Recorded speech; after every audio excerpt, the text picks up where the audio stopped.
Hello everyone, welcome to StudyIQ IAS English. The first G20 summit is being held in Africa, marking an important movement for the global south, for African development as well as an evolving global governance architecture. The summit has seen certain controversies. There are obstacles, of course, for example, the complete boycott of the US. How US decided to step away. It did not participate. At the same time, the Russian president could not come either because he has an arrest warrant issued in his name from the ICC, the International Criminal Court.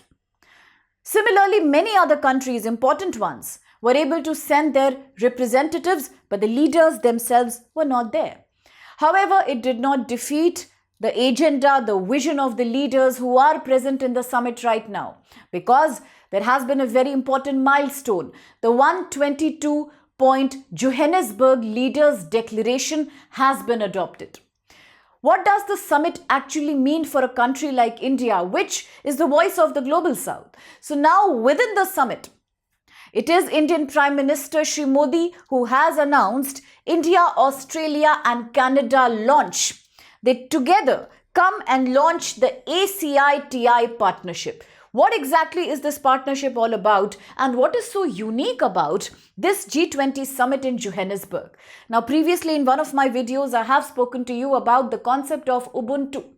I said it's a very African value, and it means I am because we are. The fact that people in Africa believe in the beauty of community living, sharing and cooperating with each other. This you can use in your GS paper for ethics as well as in your answer writing in philosophy-based essay topics. But before we get there, let's quickly see what exactly is the new partnership and how this G20 summit paves way for the future of the global south. Now, looking at how India has announced a new trilateral framework with Australia and Canada. What's the intention? To cooperate in advanced technologies as well as in clean energy. Now, do not forget that clean energy and transitioning towards renewable energy is also a very popular agenda right now, as the COP30 summit was held in Belém, Brazil. Today, as India, Australia and Canada are announcing their tripartite, the trilateral framework, clean energy is an agenda here as well. So this initiative that we are talking about between the three countries was revealed after a meeting between the leaders of all these three countries on the sidelines of the G20 framework, G20 summit. The framework aims to strengthen collaboration across democratic partners who are at a very strategic position in the Indo-Pacific as well as the Atlantic. Now, as we spoke about the exercise Malabar, exercise Konkan, the Shanghai Cooperation Organization's Tianjin Declaration, every time we have referred to how Indo-Pacific and South China are the most controversial places in the news across 2025. So do remember, one of the agendas here in this trilateral partnership created between India, Canada and Australia is also to maintain transparency across strategic Indo-Pacific area. At the same time, the initiative is also about emerging technologies, sustainable innovation, diversification of strategic supply chain. Now, trade diversification was a major agenda for India all through 2025, especially from the second quarter onwards, since we are experiencing the heavy pressure of US tariffs. Not only has India been engaged in signing the TEPA agreement with 4 nations of the Europe. At the same time also, a free trade agreement with UK, bilateral trade expansion with China, Australia, all these have been on the radar. So do remember diversification of strategic supply chains. Now, the joint collaboration today, the ACITI partnership between these three countries has broadly a focus on 3 pillars. One is clean energy. Another is resilient supply chain, particularly critical minerals. Critical minerals have dominated the news. Why? Now, this should remind you of the G2 summit. A lot of people laugh about it, saying that it's once again just an egoistic expression coming from President Trump. because G2 now is the name being given to the leadership meeting between US President Trump and the Chinese leader Xi Jinping. They both met on the sidelines of the APEC summit in South Korea, and they discussed how America decided to withdraw some tariff on China, and China in return agreed to continue with the supply of rare earth material, which China dominates the supply chain for. So this meeting between the two leaders is now being commonly spoken about in the media as the G2. So remember, critical minerals were in the news in a very big way. Okay, third pillar of this agreement between the three countries is developing and adopting on a mass scale artificial intelligence. That's one very clear notice coming from India, that Indian Prime Minister has said the world has to cooperate when it comes to ethical use of AI and to stop the danger of cyber crime, cyber fraud, digital arrest and synthetic data that's being generated, the deep fakes generated from AI. Now, according to a joint statement issued, each country has agreed to support these three shared objectives for secure, sustainable future.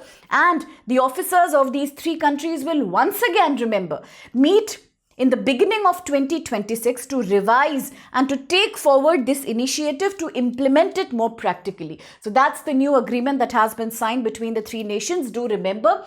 And if you talk about in general, the G20 summit of 2025, we already know that it's being hosted at Johannesburg, South Africa. And the G20 leaders declaration has been now approved by majority agreement, by consensus. South Africa declared the adoption as a proof, an affirmation, a promise towards multilateralism, even as countries like US have been an obstacle in this agreement. And still, today, the G20 has achieved another milestone in multilateralism. South Africa also said that G20 cannot be paralyzed due to absence or withdrawal of a single country, even if it's US. Still, the other countries come together to commit towards multilateral world order. And what are the priorities that have been addressed in this G20 declaration? The top one is to respect and commit to improve UN Charter, international law, peaceful settlement of disputes. Second, to emphasize the African principle of Ubuntu. I am because we are.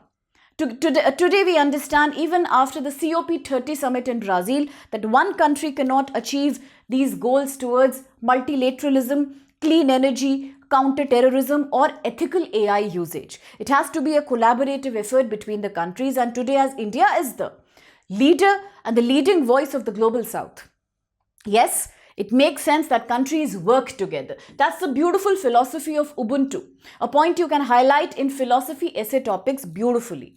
Now, South Africa has also called for a reform in agencies like United Nations Security Council. It says we need a deeper representation from Latin America, Asia, as well as Africa and Caribbean.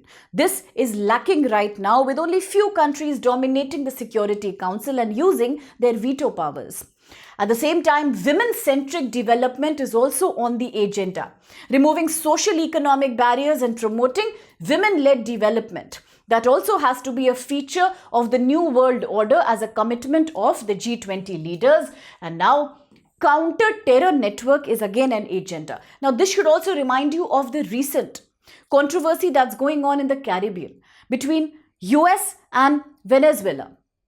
US has been launching attacks on the ships and vessels from Venezuela near the Venezuela-Colombia border, saying that all these are the narcotic drug trafficking network, which leaders of Venezuela have failed to acknowledge. They have failed to control that. In fact, in the news, we also spoke about the Operation Southern Spear. So do not forget about it. An initiative of President Trump. At the same time, there has also been a very aggressive military exercise between US and Trinidad and Tobago. That's very near the Venezuelan coast. So all that in the Caribbean is also right now gaining a lot of prominence. So yes, one of the G20 agendas is to regulate fentanyl, the drug for which US had also blamed China in the beginning of 2025 and imposed a heavy tariff on China too, don't forget that, as well as other synthetic opioids. So that's one agenda. Ultimately, it's about critical mineral recycling and a clean energy based supply chain. So do remember, that's all the key takeaway of the G20, majorly the Johannesburg leaders declaration, the stepping back of US, and despite that all the countries agreeing towards a multilateral world order. Now quickly a practice question. Consider the following statements regarding G20 Johannesburg summit. 1. It was the first G20 summit to be held in African continent. 2. US participated in the summit and signaled the Johannesburg leaders declaration. 3. The summit has asked for reforms in UNSC and a better representation for Latin America, Africa. 4. The ACITI Partnership launched at the summit is about strengthening cooperation in critical minerals and emerging technologies between Australia, Canada and India. It's an easy question if you have understood the topic well. A very important topic for UPSC. Try to answer the question. If you have any other opinion, idea about a military exercise against narcotic terror, if you have any other expression about the G20's agenda or the philosophy of Ubuntu, please feel free to enrich us by your lovely comments. One request, please make them non-political and not against any individual. Apart from that, all UPSC relevant comments are welcome here. A quick reminder about UPSC 2027.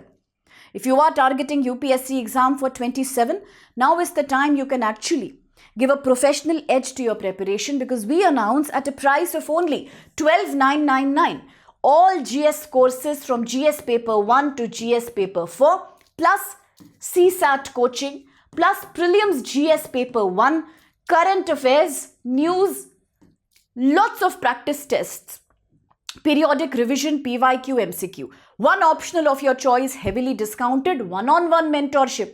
All this only at 12,999. Whether English, whether Hindi, bilingual, we have all the mediums to offer you, and the batch can be timed as per your convenience. If you want more clarity, fill up a form that's here in the description box of the video. If you really find this a great opportunity, enroll now, because time is running out. Admissions for this batch of November is closing tomorrow. You can enroll by using code SPLIVE. It's one click away. And after that, there is absolutely no regret, because yes, we are a part of your preparation journey. And if you are preparing for 2028, then similar offer, everything provided, all GS, prelims, basic interview guidance, lots of other scholarship opportunities at 31,999 for more than 1 year. Use code SPLIVE, enroll for the course today. Admissions close tomorrow, that's 25th November 2025. Stay tuned for more updates. Thank you.